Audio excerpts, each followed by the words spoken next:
ERFOUR. 39. Back to the Burrow. Why 12 o'clock the next day? Harry's school trunk was packed with his school things and all his most prized possessions: the invisibility cloak he had inherited from his father, the broomstick he had gotten from Sirius, the enchanted map of Hogwarts he had been given by Fred and George Weasley last year. He had tied his hiding place under the loose floorboard of all food, double-checked every nook and cranny of his bedroom for forgotten spellbooks or quills, and taken down the chart on the wall counting down the days to September the 1st, on which he liked to cross off the days remaining until his return to Hogwarts. The atmosphere inside Number 4, Privet Drive, was extremely tense. The imminent arrival at their house of an assortment of wizards was making the Dursleys uptight and irritable. Uncle Vernon had looked downright alarmed when Harry informed him that the Weasleys would be arriving at 5 o'clock the very next day. "I hope you told them to dress properly, these people," he snarled at once. "I've seen the sort of stuff your lot wear. They'd better have the decency to put on normal clothes, that's all." Harry felt a slight sense of foreboding. He had rarely seen Mr. or Mrs. Weasley wearing anything that the Dursleys would call normal. Their children might don Muggle clothing during the holy days, but Mr. and Mrs. Weasley usually wore long robes in varying states of shabbiness. Harry wasn't bothered about what the neighbors would think, but he was anxious about how rude the Dursleys might be to the Weasleys if they turned up looking like their worst idea of wizards. Uncle Vernon had put on his best suit. To some people, this might have looked like a gesture of welcome, but Harry knew it was because Uncle Vernon wanted to look impressive and intimidating. Dudley, on the other hand, looked somehow diminished. This was not because the diet was at last taking effect, but due to fright. Dudley had emerged from his last encounter with a fully grown wizard with a curly pig's tail poking out of the seat of his trousers, and Aunt Petunia and Uncle Vernon had to pay for its removal at a private hospital in London. It wasn't altogether surprising, therefore, that Dudley kept running his hand nervously over his backside and walking sideways from room to room, so as not to present the same target to the enemy. Lunch was an almost silent meal. Dudley didn't even protest at the food: cottage cheese and grated celery. Aunt Petunia wasn't eating anything at all. Her arms were folded, her lips were pursed, and she seemed to be chewing her tongue, as though biting back the furious diatribe she longed to throw at Harry. "Harry, they'll be driving, of course?" Uncle Vernon barked across the table. Said Harry. He hadn't thought of that. How were the Weasleys going to pick him up? They didn't have a car anymore. The old Ford Anglia they had once owned was currently running wild in the Forbidden for Est at Hogwarts. But Mr. Weasley had borrowed a Ministry of Magic car last year. Possibly he would do the same today? "I think so," said Harry. Uncle Vernon snorted into his mustache. Normally, Uncle Vernon would have asked what car Mr. Weasley drove. He tended to judge other men by how big and expensive their cars were. But Harry doubted whether Uncle Vernon would have taken to Mr. Weasley even if he drove a Ferrari. Harry spent most of the afternoon in his bedroom. He couldn't stand watching Aunt Petunia peer out through the net curtains every few seconds, as though there had been a warning about an caped rhinoceros. Finally, at 4:45, Harry went back downstairs and into the living room. Aunt Petunia was compulsively straightening cushions. Uncle Vernon was pretending to read the paper, but his tiny eyes were not moving, and Harry was sure he was really listening with all his might for the sound of an approaching car. Dudley was crammed into an armchair, his porky hands beneath him, clamped firmly around his bottom. Harry couldn't take the tension. He left the room and went and sat on the stairs in the hall, his eyes on his watch and his heart pumping fast from excitement and nerves. But 5 o'clock came and then went. Uncle Vernon, perspiring slightly in his suit, opened the front door, peered up and down the street, then withdrew his head quickly. "They're late," he snarled at Harry. Chapter 4. "I know," said Harry. "Maybe, the traffic's bad or something." 5:10, then 5:15. Harry was starting to feel anxious himself now. At 1:30, he heard Uncle Vernon and Aunt Petunia conversing in terse mutters in the living room. No consideration at all. We might have had an engagement. Maybe they think they'll get invited to dinner if they're late. Well, they most certainly won't be, said Uncle Vernon, and Harry heard him stand up and start pacing the living room. They'll take the boy and go. There'll be no hanging around. That's if they're coming at all. Probably mistaken the day. I dare say their kind don't set much store by punctuality. Either that, or they drive some tin pot car that's broken DAARRRRGH. Harry jumped up. From the other side of the living room door came the sounds of the three Dursleys scrambling, panic-stricken, across the room. Next moment Dudley came flying into the hall, looking terrified. "What happened?" said Harry. "What's the matter?" But Dudley didn't seem able to speak. Hands still clamped over his buttocks, he waddled as fast as he could into the kitchen. Harry hurried into the living room. Loud hangings and scrapings were coming from behind the Dursley's boarded-up fireplace, which had a fake coal fire plugged in front of it. "What is it?" gasped Aunt Petunia, who had backed into the wall and was staring, terrified, toward the fire. "What is it, Vernon?" But they were left in doubt barely a second longer. Voices could be heard from inside the blocked fireplace. "Ouch!" "Fred, no, go back, go back. There's been some kind of mistake. Tell George not to OUCH. George, no, there's no room. Go back quickly and tell Ron. Maybe Harry can hear us. Dad, maybe he'll be able to let us out." There was a loud hammering of fists on the boards behind the electric fire. "Harry? Harry, can you hear us?" The Dursleys rounded on Harry like a pair of angry wolverines. "What is this?" growled Uncle Vernon. "What's going on?" They've tried to get here by flue powder," said Harry, fighting a mad desire to laugh. "They can travel by fire. Only you've blocked the fireplace. Hang on." He approached the fireplace and called through the boards. "Mr. Weasley? Can you hear me?" The hammering stopped. Somebody inside the chimney piece said, "Shuh. Mr. Weasley, it's Harry. The fireplace has been blocked up. You won't be able to get through there." "Damn," said Mr. Weasley's voice. "What on earth did they want to block up the fireplace for?" "They've got an electric fire," Harry explained. "Really?" said Mr. Weasley's voice excitedly. "Eclectic, you say? With a plug? Gracious, I must see that. Let's think. Ouch, Ron." Ron's voice now joined the others. "What are we doing here? Has something gone wrong?" "Oh no, Ron," came Fred's voice, very sarcastically. "No, this is exactly where we wanted to end up." "Yeah, we're having the time of our lives here," said George, whose voice sounded muffled, as though he was squashed against the wall. Boys, said Mr. Weasley vaguely. "I'm trying to think what to do." "Yes, only way. Stand back, Harry." Harry retreated to the sofa. Uncle Vernon, however, moved forward. "Wait a moment," he bellowed at the fire. "What exactly are you going to bang?"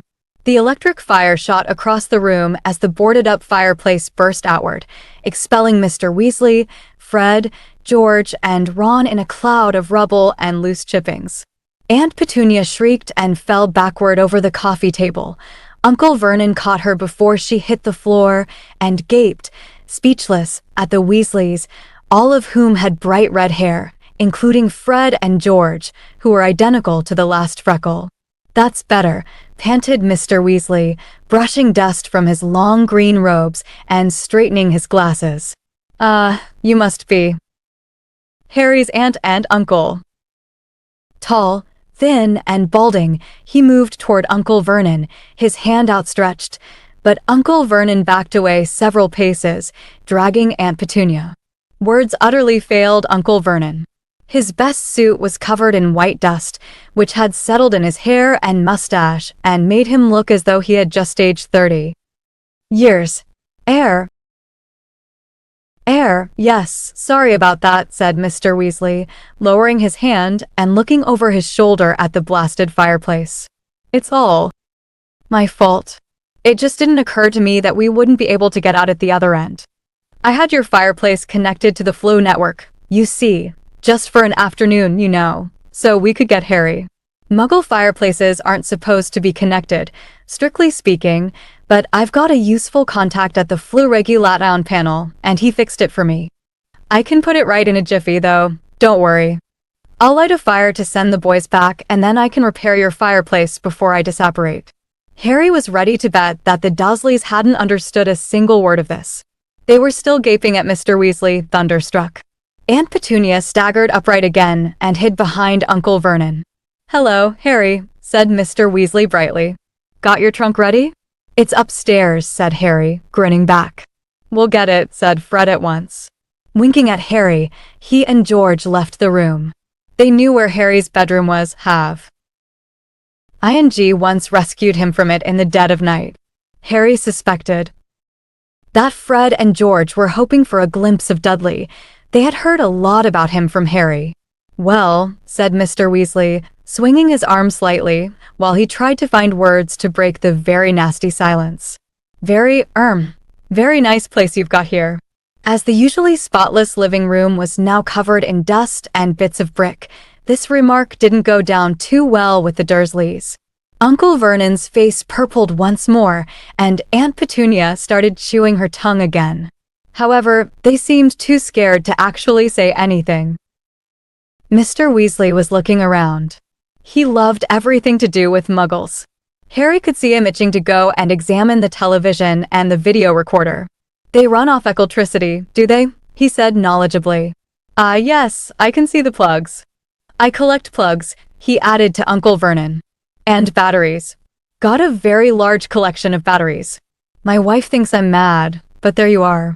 Uncle Vernon clearly thought Mr. Weasley was mad too. He moved ever so slightly to the right, screening Aunt Petunia from view, as though he thought Mr. Weasley might suddenly run at them and attack. Dudley suddenly reappeared in the room. Harry could hear the clunk of his trunk on the stairs and knew that the sounds had scared Dudley out of the kitchen. Dudley edged along the wall, gazing at Mr. Weasley with terrified eyes, and attempted to conceal himself behind his mother and father. Unfortunately, Uncle Vernon's bulk, while sufficient to hide bony Aunt Petunia, was nowhere near enough to conceal Dudley. This is your cousin, is it, Harry?" said Mr. Weasley, taking another brave stab at making conversation. "Yep," said Harry, "that's Dudley." He and Ron exchanged glances and then quickly looked away from each other. The temptation to burst out laughing was almost overwhelming. Dudley was still clutching his bottom as though afraid it might fall off. Mr. Weasley, however, seemed genuinely concerned at Dudley's peculiar behavior. Indeed, from the tone of his voice when he next spoke, Harry was quite sure that Mr. Weasley thought Dudley was quite as mad as the Dursleys thought he was, except that Mr. Weasley felt sympathy rather than fear. "Having a good holiday, Dudley?" he said kindly. Dudley whimpered.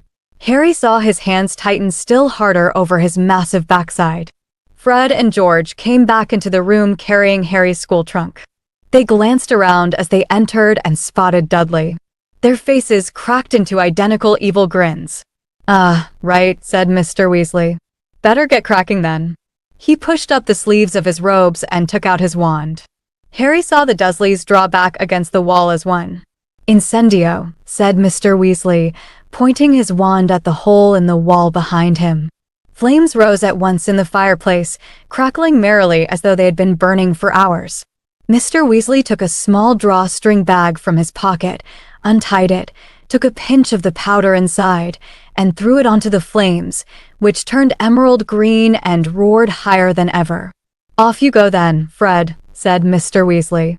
"Coming," said Fred. "Oh no, hang on." A bag of sweets had spilled out of Fred's pocket and the contents were now rolling in every direction, big, fat toffees in brightly colored wrappers. Fred scrambled around, cramming them back into his pocket, then gave the Dursleys a cheery wave, stepped forward, and walked right into the fire, saying, "The Burrow." Aunt Petunia gave a little shuddering gasp. There was a whooshing sound, and Fred vanished. "Right then, George," said Mr. Weasley, "you and the trunk." Harry helped George carry the trunk forward into the flames and turn it onto its end so that he could hold it better. Then, with a second whoosh, George had cried, the Burrow, and vanished too. "Ron, you next," said Mr. Weasley. "See you," said Ron brightly to the Dursleys. He grinned broadly at Harry, then stepped into the fire, shouted, "The Burrow," and disappeared. Now Harry and Mr. Weasley alone remained. "Well, by then," Harry said to the Dursleys. They didn't say anything at all. Harry moved toward the fire, but just as he reached the edge of the hearth, Mr. Weasley put out a hand and held him back. He was looking at the Dursleys in amazement. "Harry said goodbye to you," he said. "Didn't you hear him?" "It doesn't matter," Harry muttered to Mr. Weasley. "Honestly, I don't care." Mr. Weasley did not remove his hand from Harry's shoulder. "You aren't going to see your nephew till next summer," he said to Uncle Vernon in mild indignation. "Surely you're going to say goodbye?" Uncle Vernon's face worked furiously. The idea of being taught consideration by a man who had just blasted away half his living room wall seemed to be causing him intense suffering. But Mr. Weasley's wand was still in his hand, and Uncle Vernon's tiny eyes darted to it once, before he said, very resentfully, "Goodbye then." "See you," said Harry, putting one foot forward into the green flames, which felt pleasantly like warm breath. At that moment, however, a horrible gagging sound erupted behind him, and Aunt Petunia started to scream. Harry wheeled around. Dudley was no longer standing behind his parents. He was kneeling beside the coffee table, and he was gagging and sputtering on a foot-long, purple, slimy thing that was protruding from his mouth. One bewildered second later, Harry realized that the foot-long thing was Dudley's tongue and that a brightly colored toffee wrapper lay on the floor before him. Aunt Petunia hurled herself onto the ground beside Dudley, seized the end of his swollen tongue, and attempted to wrench it out of his mouth. Unsurprisingly, Dudley yelled and sputtered worse than ever, trying to fight her off. Uncle Vernon was bellow-ing and waving his arms around, and Mr. Weasley had to shout to make himself heard.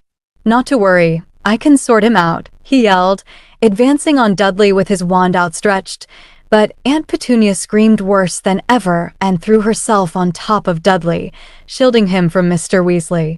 "No, really," said Mr. Weasley desperately. "It's a simple process. It was the toffee, my son Fred, real practical joker, but it's only an engorgement charm. At least, I think it is. Please, I can correct it." But far from being reassured, the Dursleys became more panic-stricken. Aunt Petunia was sobbing hysterically, tugging Dudley's tongue as though determined to rip it out. Dudley appeared to be suffocating under the combined pressure of his mother and his tongue, and Uncle Vernon, who had lost control completely, seized a china figure from on top of the sideboard and threw it very hard at Mr. Weasley, who ducked, causing the ornament to shatter in the blasted fireplace.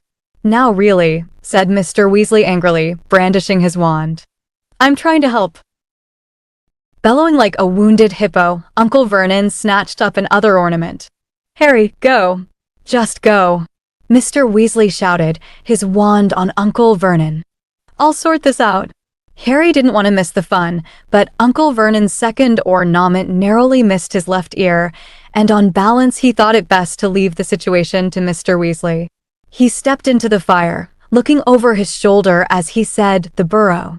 His last fleeting glimpse of the living room was of Mr. Weasley blasting a third ornament out of Uncle Vernon's hand with his wand, Aunt Petunia screaming and lying on top of Dudley, and Dudley's tongue lolling around like a great slimy python. But next moment Harry had begun to spin very fast, and the Dursleys' living room was whipped out of sight in a rush of emerald green flames.